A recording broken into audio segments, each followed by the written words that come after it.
Sungguh banyak ilmu beliau menimba lama di tanah para anbiya, kampungnya para nabi-nabi di Mesir, Bapak Ibu sekalian. Karena perbandingan orang alim itu, Bapak Ibu sekalian, dengan orang ahli ibadah saja disebutkan dalam sebuah kitab Ta'lim, setan lebih takut menggoda orang alim yang satu atau orang yang berilmu yang satu daripada menggoda 10 orang ahli ibadah. Itulah kelebihan orang-orang berilmu ini. Orang berilmu ini tidurnya saja pun sudah takut setan menggodanya. Kalau ahli ibadah ini terus dia zikir-zikir, dia duduk di masjid itu yang tikap dia terus, setan tak takut dia menggodanya. Tapi orang berilmu ini paling takut setan. Itulah kelebihan orang-orang berilmu. Jadi pada malam yang bahagia ini saya sangat grogi ataupun sangat dengan pembisik tadi. Saya bisikkan juga tuan guru kita ini kan gitu, Ustaz Iskandar aja lah bicaranya gitu. Tapi karena dia duduk salah apa mungkin salah letak ya, apa boleh buat Ustaz Iskandar pula bisikkan saya gitu. Bapak Ibu rahmat Allah subhanahu wa ta'ala, satu hari kemarin memang didatangilah musibah pada ahli bait di sini di rumah ini. Memang ini adalah sesuatu yang memang tidak asing lagi bagi kita, apalagi di zaman saat sekarang ini. Kadang-kadang membagi jadwal aja pun terasa sudah 2 malam yang lewat, 3 malam yang lewat. Di dusun kita juga di Lembetar berpulang seorang ke rahmatullah, kemudian malam ini berbagi lagi kemari. Dan juga tuan guru kita di Kota Susalam, Bapak Karimi, juga hampir sama dengan bertepatan dengan ini, selalu sudah memberikan kedatangan musibah ini kepada kita.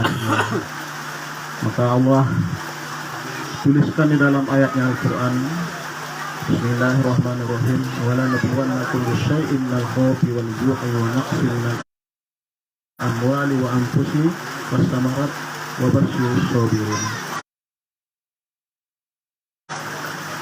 Saya kamu akan diuji semua. Jadi giliran diuji ini bukan di ahli bait di sini saja. Kita akan diuji semua nanti. Diuji itu macam-macam. Ada kadang-kalanya dengan rame-rame. Ada kadang-kalanya adik anak kami duduk aja. Biarkan aja bapak-bapak itu menghidang ya. Duduk aja nak. Nah, duduk aja. Ada kalanya cobaan itu bisa Allah Subhanahu wa ta'ala individu.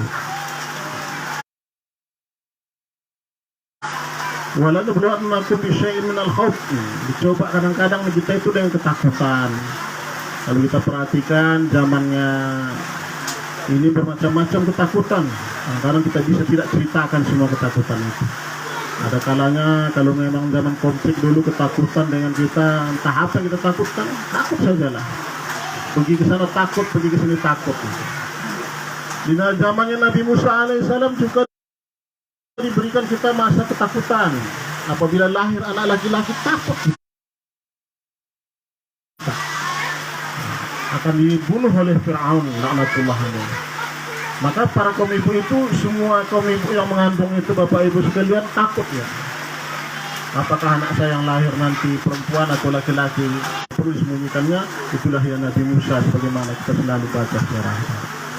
Kemudian lagi di zaman sebelum lahir Rasulullah SAW, Nabi Muhammad SAW juga ketakutan lain pula lagi, perempuan. Kalau lahir anak perempuan mereka takut akan dibunuh. Itu macam-macam cobaan bisyai'in, dengan sesuatu dicoba. Kemudian di zaman kita sekarang ini, kalau kita perhatikan 1 bulan yang lewat juga, kita juga ketakutan lagi. Coba dengan rame-rame, bahkan seluruh dunia, dengan istilahnya ma'rufnya sekarang sangat populer dengan istilah COVID-19 katanya, yaitu COVID-19, yang sangat mungkin banyak sekali orang mungkin ketakutan barangkali, tapi kadang-kadang ada juga memang yang anggap sebagai hal-hal biasa saja mungkin. Itu Bapak Ibu sekalian, kita dicoba. Dan utama yang perlu kita siapkan pada masa-masa seperti ini adalah mari kita sama-sama banyak-banyak mengucapkan kalimat la ilaha illallah. Baik kita dalam keadaan saudara-saudara kita mungkin barangkali, atau orang tua kita mungkin barangkali yang memang dalam keadaan sakaratul maut, berbanyak mengucapkan zikir la ilaha illallah di telinga itu. Jangan pula kita sibuk umpamanya tahapan yang kita pikirkan, kita dekatilah itu orang dalam keadaan sakaratul maut. Sampai akhirnya kalau bisa kita terus ajarkan dia. Kata Rasulullah SAW, ajarilah seorang manusia itu apabila dalam keadaan dia detik terakhirnya. Bapak Ibu Allah Subhanahu Wa Taala. Kemudian lagi kalau kita masih sehat seperti itu juga, subhanallah, la ilaha illallah, la ilaha illallah, selalu kita perbanyak. Karena Bapak Ibu Allah Subhanahu Wa Taala, kalau kita mungkin barangkali kita mengucapkan kalimat la ilaha illallah, mungkin apabila akhir hayat daripada saudara kita tadi, maka dia nanti akan mengucap kalimat Allah, maka dia dalam diterima walau bagaimanapun dosa banyaknya, dia tetap diterima oleh Allah SWT, ahli surganya. Begitu juga kita yang dalam keadaan hidup ini, jangan kita selalu mengucapkan kalimat Allah, kita perbanyak. Ada peristiwa-peristiwa la ilaha illallah selalu kita sebut-sebut, itu menjauhkan bala daripada kita. Salah satu obat mengusir apa ini ya, nanti kalau kita ucapkan umpamanya mengusir apa, menantang COVID umpamanya masker saja pun ya, mungkin nanti catat orang Pak akan melanggar peraturan apa, tapi kalimat la ilaha illallah itu lah mengusir bala. Kalimat la ilaha illallah itu kalau dibandingkan dengan isi dunia ini, kita umpamanya sebuah timbangan Bapak Ibu sekalian kita siapkan. Kalau kita taruh satu timbangan sebelah kiri, kita isikan semua apa yang harta-harta di dunia. Seluruh langit dan bumi kita letakkan, bagaimana besarnya bumi ini di sebelah timbangan itu, masih beratlah kalimat la ilaha illallah itu. Bapak Ibu sama Allah Subhanahu Wa Taala. Oleh karena itu juga saudara kami ataupun adik kami di sini yang baru pulang dari Jakarta barangkali mungkin melaksanakan pendidikannya pulang kemarin, ini adalah merupakan kesabaranlah bagi anak kami. Perbanyaklah sabar, dan masih ada kesempatan bagi kita yang hidup ini. Ada dua macam lagi. Yang pertamanya adalah anak kami tersebut itu dalam keadaan sangat membutuhkan bantuan pada saat sekarang. Inilah bantuan yang paling hebat kepada orang tua kita. Kalau kata dunia umpamanya kita belikan baju sehelai itu belum apa-apanya. Tapi bantuan yang paling berat inilah dia. Dikala orang tua kita sudah berpulang ke rahmatullah, doa kita itu langsung mustajabah, diterima oleh Allah SWT. Apa yang harus dipersiapkan oleh anak kami? Yang pertama adalah doa kepada orang tua kita tersebut setiap waktu. 5 kali sehari semalam kita habis sholat, Allahumma firli dunubi wali walidayya warhamhuma kama rabbayana shaghira. Ya Allah, Tuhanku, ampunilah dosa ibu bapakku sebagaimana yang telah membesarkan aku, ya Allah, mulai dari kecil sampai dewasa mereka asuh aku, ya Allah. Itu selalu kita ucap. Kalau perlu kita bacakan lagi umpamanya surah Yasin pada setiap malam Jumat. Zamata ibnu Adam itu amaluhu, apabila meninggal seorang manusia itu maka terputuslah segala amalnya kecuali 3 perkara. Yang pertama adalah al-ilmu yang tafa'ud, ilmu yang manfaat. Kalau sekiranya dulu almarhum ini umpamanya ahli, kita perhatikan dia mungkin membuat sosis barangkali, ilmu ini diajarkannya kepada seseorang sehingga seseorang tadi mendapatkan ilmu dari dia, dan seseorang ini terus membuat kekayaan dari hasil jualan itu, ataupun orang lain juga banyak, terus berturun-temurun ini, begitulah pahala mengalir bersama dia. Itu yang katakan ilmu yang bermanfaat itu. Bukan hanya ilmu manfaat itu umpamanya kita katakan oh ngaji aja, bukan. Banyak itu ilmu menjahit, ilmu bertukang, ilmu bercocok tanam, ajarkan kepada seorang, jangan disimpankan ilmunya. Ilmu sains, ilmu apa lagi namanya, ilmu kusuk, ilmu kusuk itu si Pak Latif ini kan ahli kusuk, ajar itu Pak Latif sama orang lain biar nanti apa, nggak takut disaingi itu ilmu. Kemudian apa lagi, sedekahul jariyah, sedekah yang bermanfaat. Kalau kita umpamanya almarhum ini umpamanya dulu ada infak kan, untuk masjid atau musola atau satu sak semen, itu terus ngalir itu Pak. Selama orang berzikir situ, semua orang beribadah situ, terus itu. Maka kita budayakan dalam kehidupan kita ini selalu berinfak. Walaupun nggak banyak berapa ada, infakkan aja.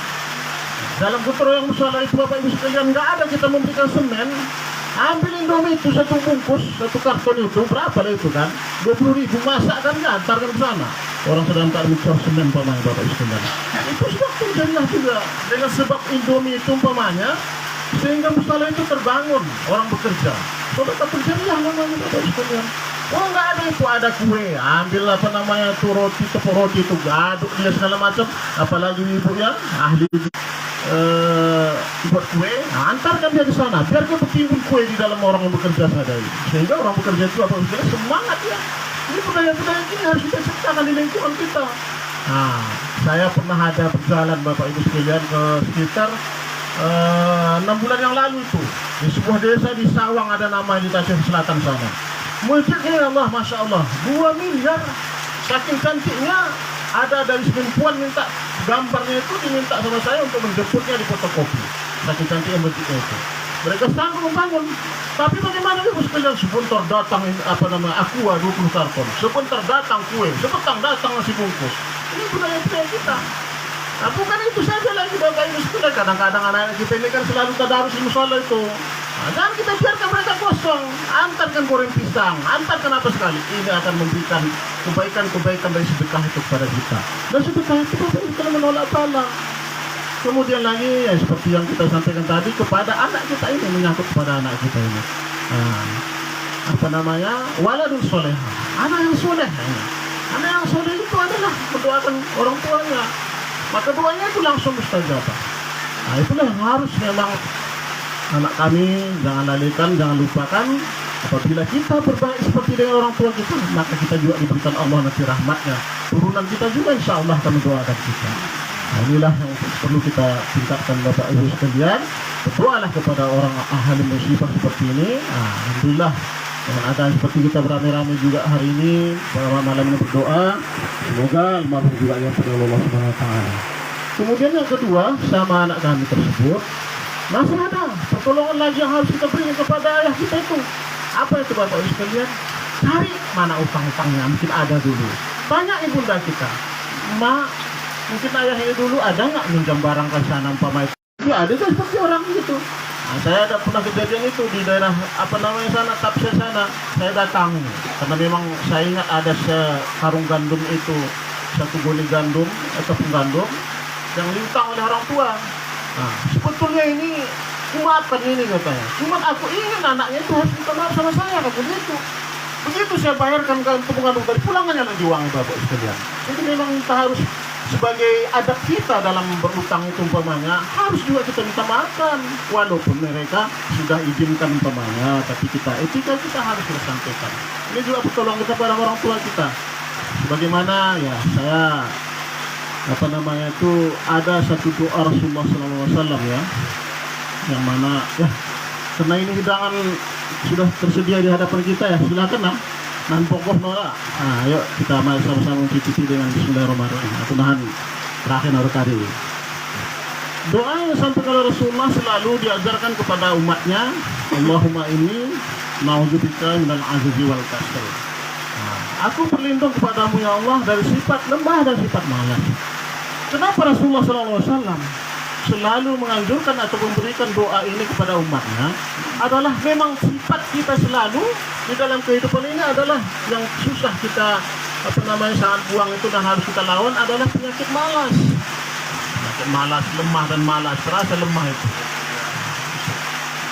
Kemudian ada di Waqah Rizal katanya, ada di dalam Waqah apa namanya doa yang terakhir itu adalah jauh kita itu dari sifat utang. Nah itu termasuk dari Rasulullah. Karena kalau kita memang ada punya utang itu paling mahal, paling susah membayarnya. Nah, itu. Oleh karena itu Bapak Ibu sekalian, itulah dia memang yang harus kita siapkan ataupun anak-adik kami itu pertolongan kepada orang tua kita. Rasulullah SAW pernah satu ketika ya berhadapan dengan jenazah. Dan begitu di situ ada sahabat-sahabat Umar yang lain semua sahabat-sahabat yang lain. Maka Rasulullah ini tidak mau menyembahyangkan jenazah tersebut. Nah, sehingga Abu Bakar, kalau nggak silap saya, bertanya kepada Rasulullah, kenapa Rasulullah nggak mau Rasulullah membayangkan? Nah, kalau mau kalian bayar utangnya, maka kan saya sholatkan kata. Akhirnya para sahabat pada waktu itu membayarnya, maka Rasulullah mau membayarkan. Itulah saking bahayanya memang budaya-budaya utang ini. Jadi oleh karena ini Bapak Ibu sekalian, mungkin inilah sebagai tausiah singkat kami ini. Kalau ada kekurangannya, saya mohon maaf kepada tuan-tuan ibu yang ada di sini. Mudah-mudahan Allah Subhanahu Wa Taala memberikan yang terbaik kepada kita semua. Dan sekali lagi kami juga memohon kita semuanya memohon doa kepada almarhum ini, semoga almarhum diampunkan oleh Allah Subhanahu Wa Taala segala dosanya dan dimaafkan segala kesalahannya, dan begitu juga dilapangkan kuburnya dan dimasukkan ke dalam surganya. Amin.